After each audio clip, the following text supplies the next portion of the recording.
Hello there, are you ready to do some ear training to get you ready for your OET listening part A? That, of course, is where you have to listen to two consultations between a patient and a healthcare professional. Now, when you are doing your OET listening and any listening skills in general, and you're thinking about how you can get to the correct answer from the start, well, one of the things you have to bear in mind is that you have to go through these various stages to get there. You don't just land on the correct answer without going through these steps. Sometimes these steps happen really, really quickly, and a proficient speaker of English will do this automatically, but it's a really great idea to stop and think about these steps and what they are and how you can improve them and therefore get the correct answer. Now, one of these steps that you have to do to be able to get the correct answer is this. What am I talking about? Well, you've got to be able to understand connected speech, because when we don't talk like robots. We don't isolate every single word. So you don't say, you've got to be able to understand connected speech. Not at all. When we talk fluently, we connect things together. And actually, this sounds more like you've got to be able to understand connected speech. And things like gotta, got to, be able to understand, all get squished together, be able to understand connected speech. So that's what we're going to be focusing on today. We're going to do some exercises such as how many words can you hear, and some gap fill exercises to train your ear and get you ready for your OET. My name's Sona, I'm your online tutor with Bose Learning, and I'm a premium preparation provider of the OET. Okay, so let's get started then, and I want to give you the scenario. So I want you to imagine that a female patient has presented with night sweats and hot flushes. What could the possible causes be? Now, in your OET, always look at the background, always get your mind working, get your brain active, think about the scenario, what is the situation, because it's much easier to hear things if you are ready to hear them. So what do you think the possible causes could be? Well, some suggestions are the menopause, TB or pneumonia, or cancer, something like lymphoma. Now, just to remind you, I'm not a healthcare professional, I'm an English teacher, so I'm just focusing on those English language skills that you need today. So we're going to do a listening then. I will listen to this a few times, and first of all, I want you to listen out for what symptoms does he mention. So the patient comes in, and what symptoms does the healthcare professional mention? Just make a note of them now. How can I help today? I've been getting like a hot flash every single day. Hmm. Sometimes at home, it's like I put the fan on, and then another minute I'm cold, and I just had to close the windows and everything. And then nighttime I sweat a lot. Okay. When you have these sweats at night, do you ever have to wake up and change your clothes or Yes. change the bed? Okay, so of course he talks about these night sweats. And this time, let's focus really in on what he is saying. How many words can you hear?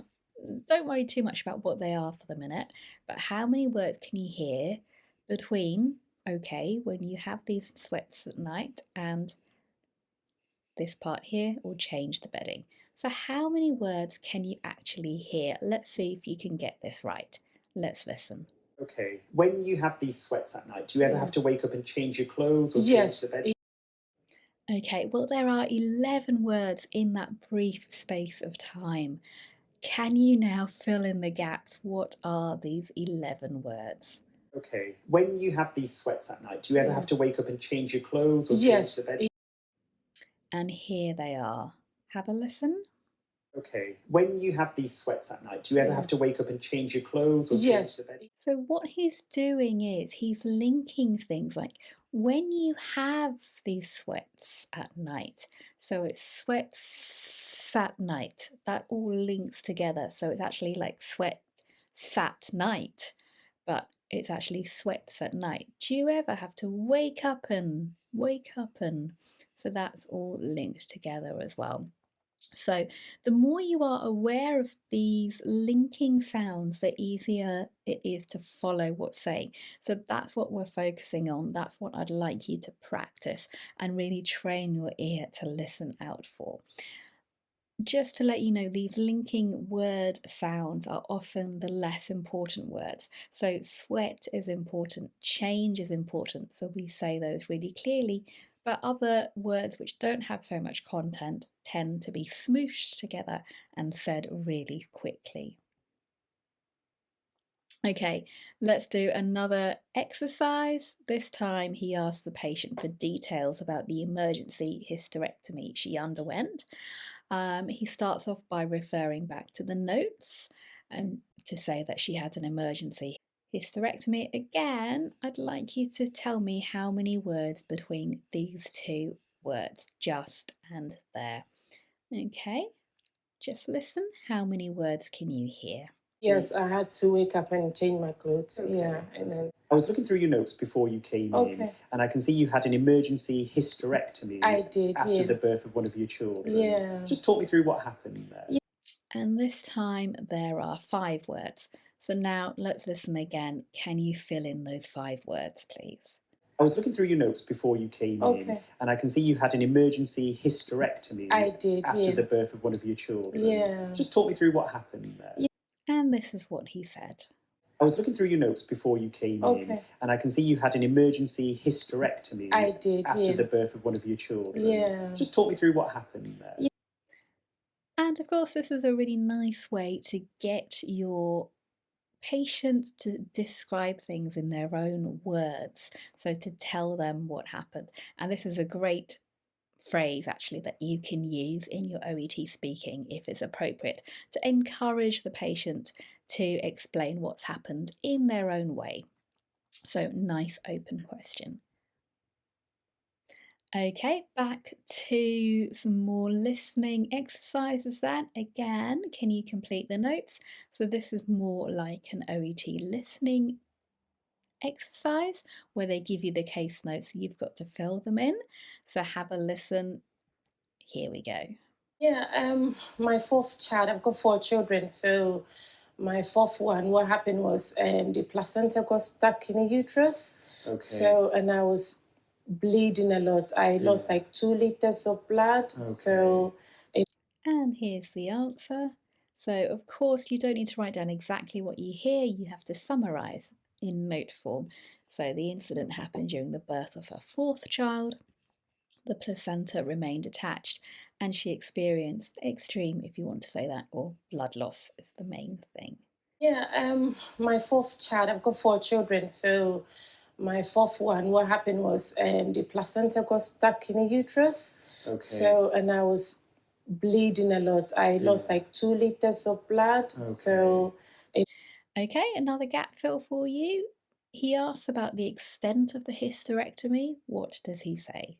emergently they had to said, oh, we have to take it down. I was like, no, but it was an emergent just to save me and a child. So, yeah. Do you know if they took your ovaries as well? Here we go. Do you know if they took your ovaries as well? And then the next part is the patient says she's waiting for the hospital to get back to her on the extent. She doesn't know actually yet, so she wants to find out from the hospital. And then he goes on to explain that the removal of ovaries would trigger early menopause if that is indeed what's happening. So again, can we do this gap fill now? He says it's just because if they've taken your ovaries, then blah blah blah blah menopause. What does he say in between? Train your ear, really listen for what he says in between. Here we go. I'm not sure. I'm waiting for them to get back to me what they have taken. It's just because if they have taken your ovaries, then that will put you into an early menopause. Yeah. And here's the answer.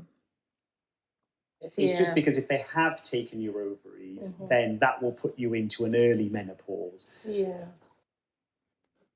And again, we've got this linking, put you into an early menopause. So put you into an early menopause. Lots of weak sounds here, that schwa sound, all gets linked together. Okay, and then we have some follow-up ideas. Again, can you complete the gaps? What does he say as a follow-up? They've done a hysterectomy. Now, a partial hysterectomy is just taking the uterus out there. If they did a total hysterectomy, they will have taken the ovaries out as well. Yeah. Because if they've taken your ovaries out, one of the main symptoms of the menopause is hot flushes and night sweats and that kind of thing. So that would explain it. And then we can talk about replacing those hormones. Okay. And that's easily done. However, if they've left your ovaries in, we have to look for other causes of these night sweats and hot feelings that you're having. I mean, the things we have to think about, is there something like TB going on? Okay. Then we've got lymphomas and leukemias. I don't think that's the case because you look very well. But my feeling is the first port of call for you is to find out whether you've still got your ovaries. Okay. And I think we might need to scan your tummy to have a look to see whether they're. Yeah.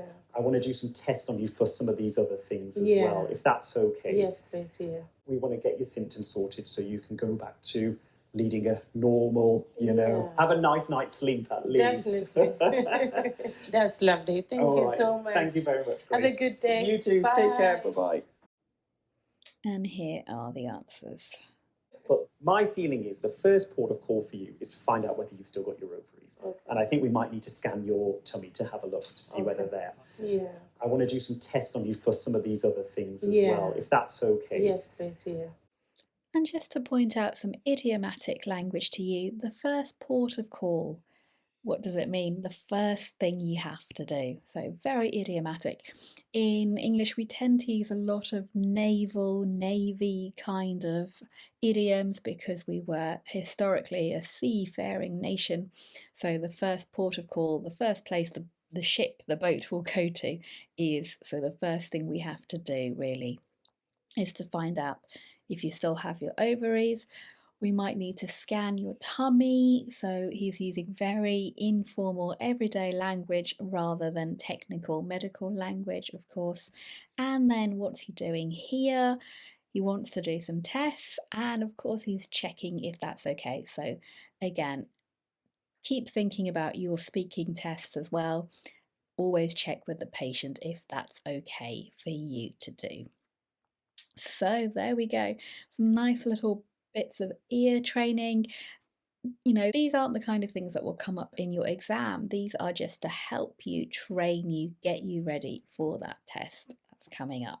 If you do want more help with reading, writing, or speaking, then why not check out my on-demand courses?